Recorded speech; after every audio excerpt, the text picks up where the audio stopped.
The library was silent except for the occasional creak of the old building settling into its age. For 30 years, Evelyn Markham had worked here, her life a quiet procession of cataloguing, repairing and shelving books no one else seemed to care about. To her, each was a treasure. To others, they were dust and paper, long past relevance. She never complained. She didn't need recognition to love her work. But she didn't know that one late afternoon, while sorting through the forgotten recesses of the archive basement, she would stumble upon something that would shatter the certainty of historians and place her name in the annals of discovery. The back corner of the archive was a place few entered willingly, a cramped, dimly lit alcove piled with broken filing cabinets, discarded microfilm reels, and boxes marked unsorted. Evelyn had been assigned to reorganize the space after a minor water leak had threatened some of the old storage shelves. She worked in her usual unhurried, meticulous way, dusting off boxes and peering at labels faded beyond legibility. It was while tugging at the warped drawer of an ancient oak cabinet that her hand found something unusual, a cylindrical case, capped in tarnished bronze, wedged at the very back as if hidden intentionally. The case was heavier than expected, its surface engraved with faint geometric patterns worn down by time. Evelyn's heart quickened. She had handled antique map tubes before, but this felt different. She carried it to her desk under the dim yellow light, turning the latch carefully. With a faint metallic click, the cap released, and inside was a single roll of papyrus, brittle and brown with age, its edges flaking at the slightest touch. Unrolling it was like coaxing a secret from the lips of the dead. The text was barely visible, faded to the color of smoke. What she could make out was written in a script she didn't recognize, certainly not standard Greek or Latin. Alongside the text ran faint markings, geometric and pictorial, that seemed oddly deliberate. She felt a prickle on the back of her neck, the sense that she was looking at something that hadn't been seen in centuries. For a long moment she just stared, letting the strangeness of it wash over her. She had been trained to preserve, not interpret, but a lifetime of handling ancient texts had given her a sharp intuition. And this one was hiding something. She could feel it. In her mind, Evelyn heard the echo of countless dismissals she'd endured over the years from visiting academics. "Just the librarian," they would say, as though the word "just" could erase her years of experience. Yet here she was, holding something that felt far more important than any dusty ledger or parish record she had ever handled. Her thoughts were interrupted by the ticking of the clock. The library would close soon, but she couldn't leave this behind. She placed the papyrus into a protective sleeve, locked it inside her personal desk drawer, and glanced around the quiet archive. The knowledge that she was now its guardian stirred something deep within her, an old, unspoken yearning for significance. The moment she locked the drawer, she already knew she wouldn't be able to sleep that night. What was this papyrus? Who had hidden it away? And why did those strange, almost shimmering symbols make her feel as though they were waiting to be read?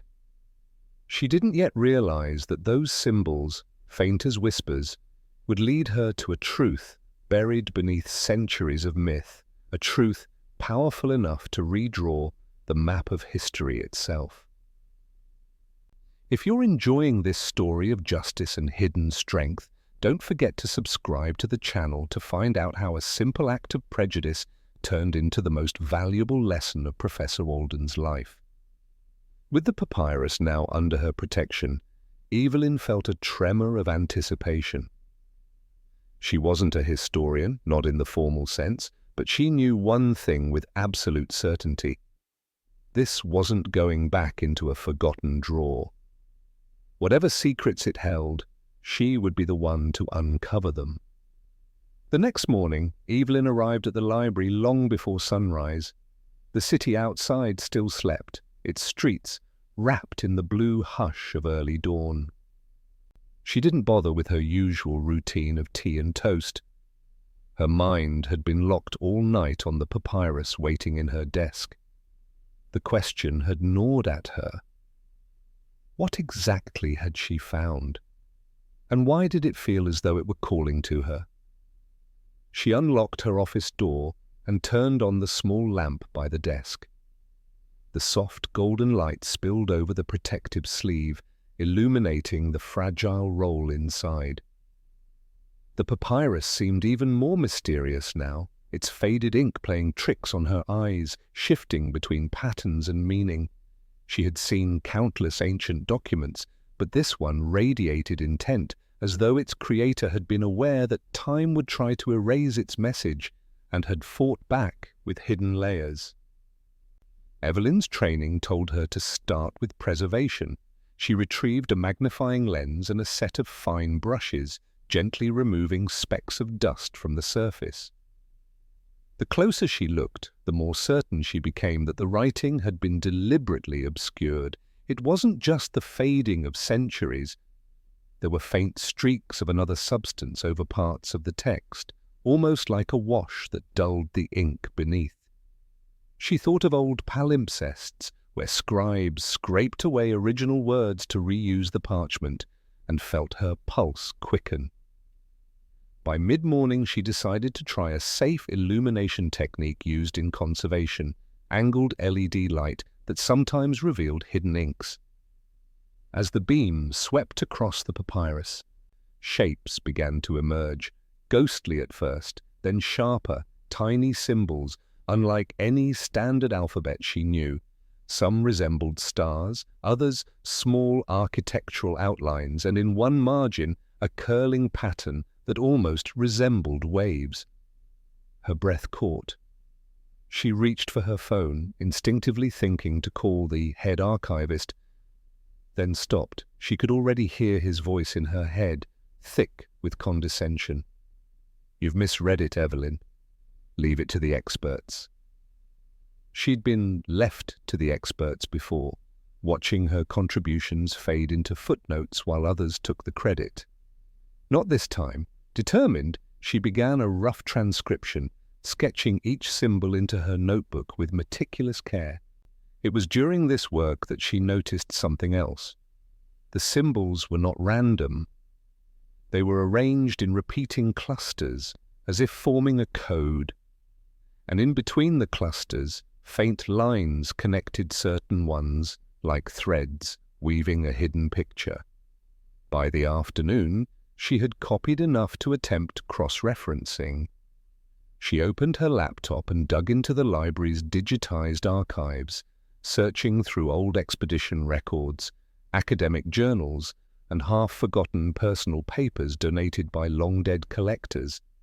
Hours passed. Most searches returned nothing. But then, buried in a scanned letter dated 1842, she saw something that made her sit up straight. The letter, written by a British adventurer named Sir Reginald Drake, described his travels in Egypt and his claim of finding symbols of a star chart and tide mark etched by the keepers of Alexandria's true records. The note was brief, ending with a cryptic line. They placed their memory not in the ashes, but in the tides. Evelyn's fingers hovered over the keyboard, her mind racing. Star charts, tides, the wave-like marks in the papyrus. Could Drake's letter and this document be linked? Historians had long dismissed Drake as a fantasist, claiming he fabricated discoveries to fund his expeditions. But the alignment was too perfect to ignore. She leaned back, the realization blooming like fire in her chest. The symbols weren't just decoration, they were a map. And if she was right, they might lead not to the ruins of the famed library everyone thought destroyed, but to something hidden away. Something that had survived. She glanced at the clock. The library was closing, but she barely noticed. Her hands trembled as she slid the papyrus back into its sleeve. For the first time in her career, she felt the intoxicating weight of knowing something that could rewrite history, and knowing she couldn't yet tell a soul. The following days passed in a haze of research, the outside world reduced to the pale rectangle of Evelyn's office window. The papyrus was never far from her sight, laid out carefully on her desk beneath a sheet of protective glass. She treated it like a living thing, something that could be wounded by carelessness. Each morning she returned to the symbols, tracing their shapes in her mind, turning them over like puzzle pieces.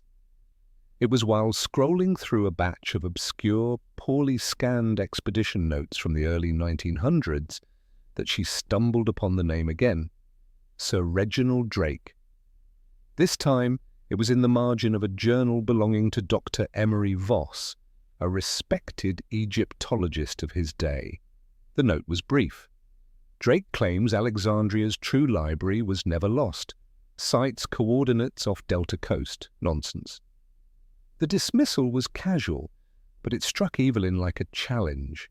She knew that professional pride often blinded scholars, especially when the claim came from someone outside their narrow circle. Drake, for all his eccentricities, had clearly seen something so uncomfortable that men like Voss had laughed it off instead of investigating. Digging deeper, she found a brittle, digitized copy of Drake's personal log from his final voyage. The handwriting was erratic, the ink sometimes smeared, but there were repeated references to the tide vaults and star gates. Phrases that sounded fantastical until Evelyn remembered the papyrus's symbols. She opened her notebook, flipping to her sketches. There they were, the wave pattern beside a cluster of stars, repeated at intervals like markers on a journey. Her excitement warred with caution. This was the kind of material that could either change history or ruin reputations. And in her case, she didn't have much reputation to spare. She thought of the historians who came through the library, men and women with polished university titles, always too busy to notice the quiet librarian who fetched their references. That afternoon, she made the mistake of mentioning her find, lightly, to Professor Alden, a long-time patron of the archives and one of the more dismissive voices in her professional life. She framed it as a curiosity, a papyrus with unusual symbols. Alden gave a tight smile, his tone dripping with condescension. "Evelyn, you mustn't let your imagination get ahead of you. Those old scraps tend to make romantics out of amateurs. Best to hand it over and let proper analysis be done." The sting was immediate, a hot flush creeping up her neck. She had heard variations of those words for decades. Leave it to the experts. Don't overstep. Just the librarian. But this time, the words lit something defiant inside her. She smiled politely, nodding as though in agreement, all while deciding with absolute clarity that Professor Alden would be the last to know anything more about this papyrus until she had the truth in her hands. That night, long after the library had closed, Evelyn returned to her desk. She laid the papyrus under angled light and began comparing it line by line with Drake's coordinates. Slowly, the connections formed. The wave symbols matched tide cycles along the Mediterranean coast. The star clusters aligned with constellations visible over Egypt during the late summer months, the time of the Nile's ancient flood. The implication was staggering. If Drake's notes were right, the so-called true records of Alexandria hadn't been destroyed in the Great Fire. They had been moved, hidden somewhere offshore, in chambers protected by both tidal patterns and astronomical markers. Leaning over the desk, Evelyn let the weight of it sink in.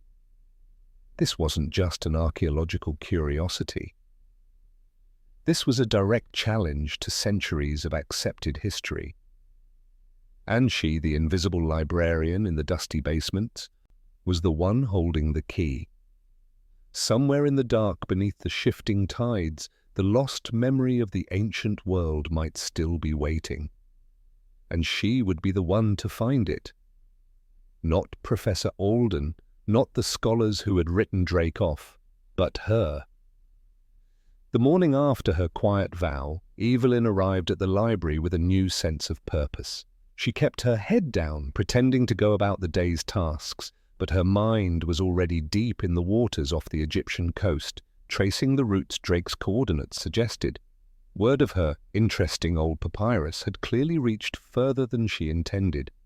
By mid-morning, Professor Alden appeared in the archive doorway, his tall frame blocking the light. He was holding a mug of coffee and wearing the kind of smile that was less welcome than a frown. "I thought we might take another look at that little find of yours," he said smoothly, as if it were already in his possession. Evelyn feigned a puzzled look. "Oh, I sent it to the preservation lab for humidity control," she lied without hesitation. "Should be gone for at least a month." Alden's eyes narrowed, not in suspicion, but in mild annoyance at being told to wait. "Well, when it's back, let me know. Wouldn't want you getting too attached to it. These things can be dangerous in the wrong hands." The moment he left, Evelyn's hands curled into fists. Dangerous in the wrong hands? She had watched for decades as right hands fumbled history, stripping discoveries from those without the right titles. She wasn't about to become another ghost whose work was footnoted under someone else's name. Her research had reached a critical point. She now had partial coordinates and tidal patterns, but there were still gaps. The star symbols in the papyrus were the missing link. That evening, she reached out to an old friend from her university days, Layla Karam, now an astronomy professor in Cairo.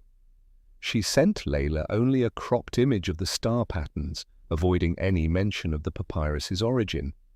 Layla's reply came within hours.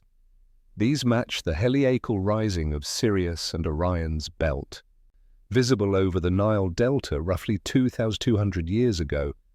But the sequence is odd. It's almost like they're marking a path. That was all Evelyn needed to hear. The papyrus wasn't just a static map. It was a set of moving markers guiding the seeker to a location revealed only at a specific time of year when stars and tides aligned. The precision was staggering. But timing was now her enemy. If Alden suspected she had withheld the papyrus, he could use his influence to pressure the library board into seizing it. Worse, if word leaked to any archaeological body, they would descend on the site before she had a chance to see it herself. The decision came to her as naturally as breathing. She would go. She would follow the coordinates herself. She had some savings, enough for a short trip. A librarian's salary didn't fund expeditions, but she had something far rarer. The knowledge no one else had yet pieced together. She booked a flight under the guise of visiting distant relatives, making sure her schedule at the library looked unremarkable. Then she spent the next 3 nights working in secret, layering Drake's notes, Layla's star charts, and the papyrus transcription into a single map. The final overlay revealed a position not in the bustling ruins of Alexandria, but along a rocky stretch of coast 50 kilometers east, an area known for treacherous currents and few visitors. On the eve of her departure, Evelyn stood in her small kitchen, staring at the protective case that now held the papyrus. She thought of all the hands that might have touched it before hers, the ancient scribe who inked the symbols, the person who hid it in that archive drawer, perhaps fearing it would be destroyed. Her pulse quickened at the thought. She was no longer just a keeper of history. She was a seeker, and by this time next week, she might hold in her own hands the proof that the greatest library of the ancient world had never truly been lost. The flight to Alexandria was a blur of restless anticipation. Evelyn stared out the window as the Mediterranean stretched endlessly beneath her, the sun glinting off the waves like scattered jewels. She clutched the papyrus case tightly in her carry-on, careful to keep it close as if it were a living thing.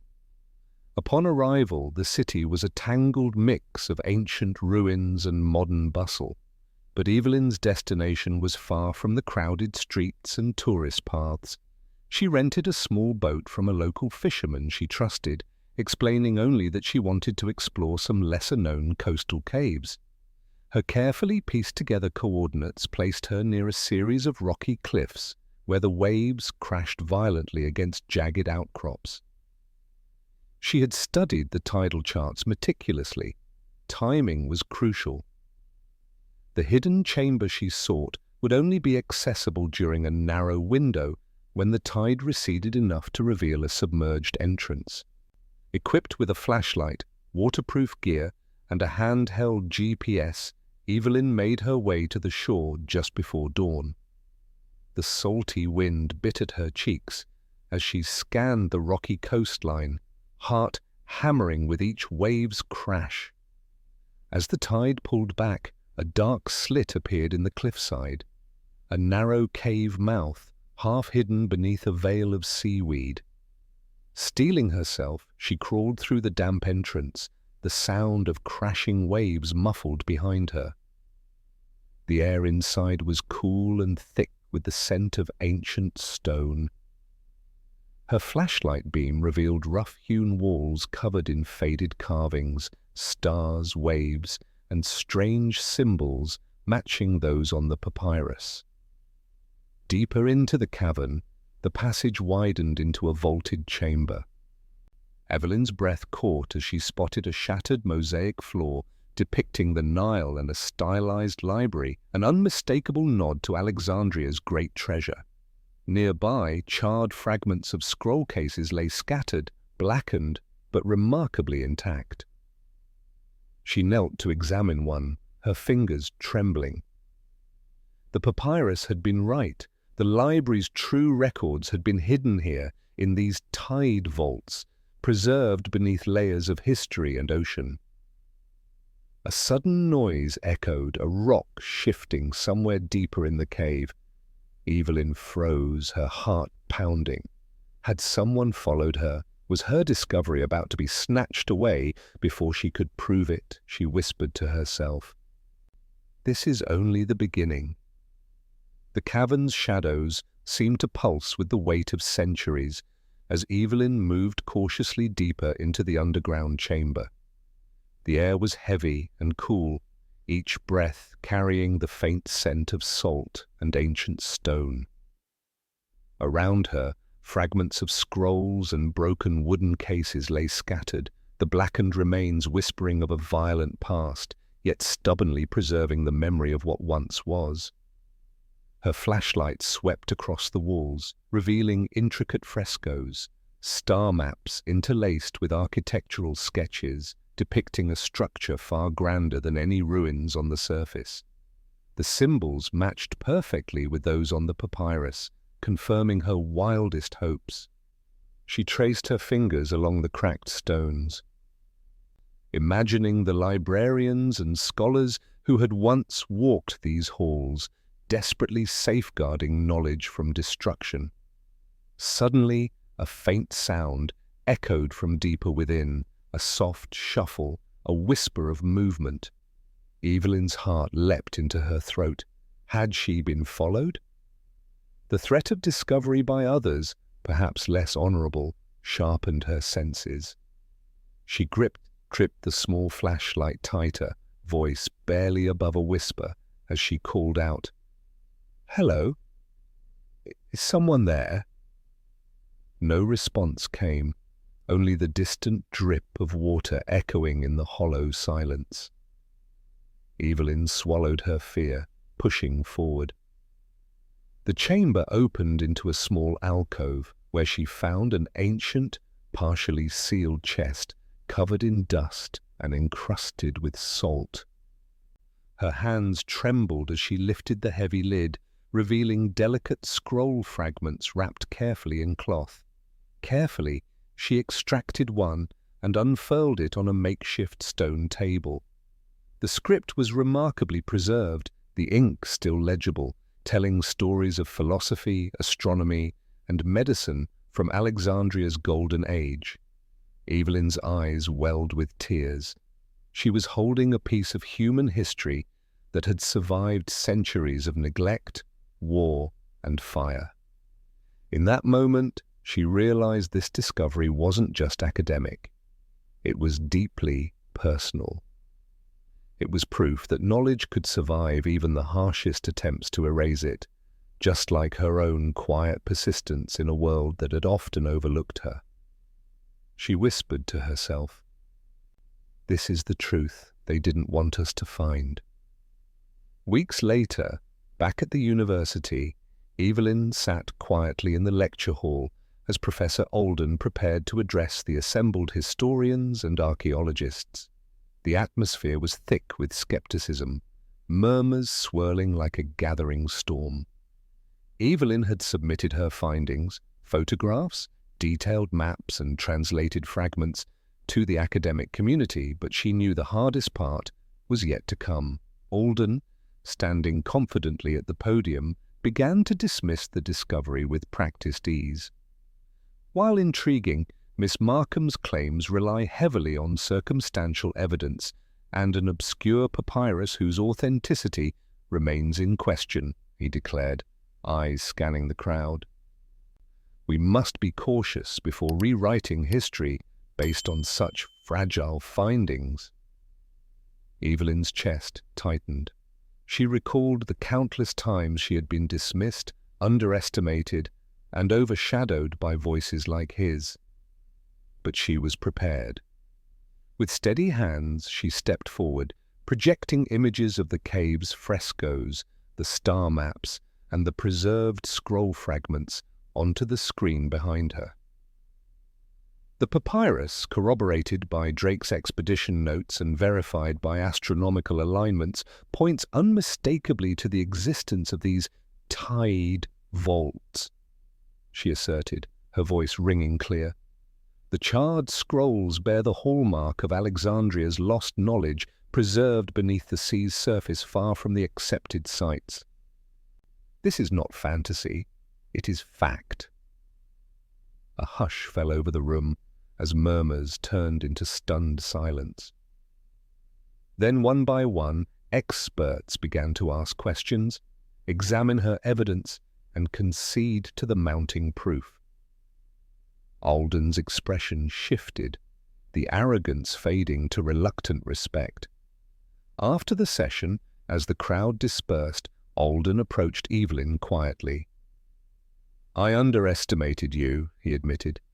"Your dedication and insight have reminded me that sometimes the greatest discoveries come from those we least expect." Evelyn smiled softly, feeling the weight of years of dismissal lift. She had not only uncovered a hidden truth about the ancient world, but had also proven that knowledge was not reserved for the elite. It belonged to the persistent, the curious, and the brave. Months had passed since Evelyn's discovery sent ripples through the academic world. The tides of recognition had slowly begun to turn in her favor, but more importantly, the hidden annex beneath Alexandria's waters was now a beacon of renewed curiosity and hope for all seekers of knowledge. Evelyn stood on the shores of the Mediterranean, the sun dipping low and casting a warm golden glow over the waves. The salty breeze carried a scent of change, both in the world and within her own heart. The journey had been arduous, filled with doubt and danger, but it had also been transformative. She was no longer just a librarian lost in the background of history's great halls. She was a storyteller, a guardian of truths long concealed. The academic debates had quieted, replaced by expeditions and collaborative research. What had once been dismissed as fantasy was now a foundational chapter in understanding ancient Alexandria. The world was learning that the great library had not been completely lost to fire and time, but preserved in secret, waiting for someone with patience and faith to find it. Evelyn reflected on the lessons learned, not only about history, but about humanity. Arrogance and prejudice could blind even the brightest minds, but humility and perseverance could shine light into the darkest corners. She had been underestimated, overlooked, and ignored, yet she had turned those very obstacles into fuel for discovery. As the sun slipped beneath the horizon, Evelyn smiled, knowing this was only the beginning. The past had been revealed, but the future belonged to those willing to listen and learn. If this story touched you, subscribe to the channel to discover more stories about how extraordinary people turn humiliation into triumph.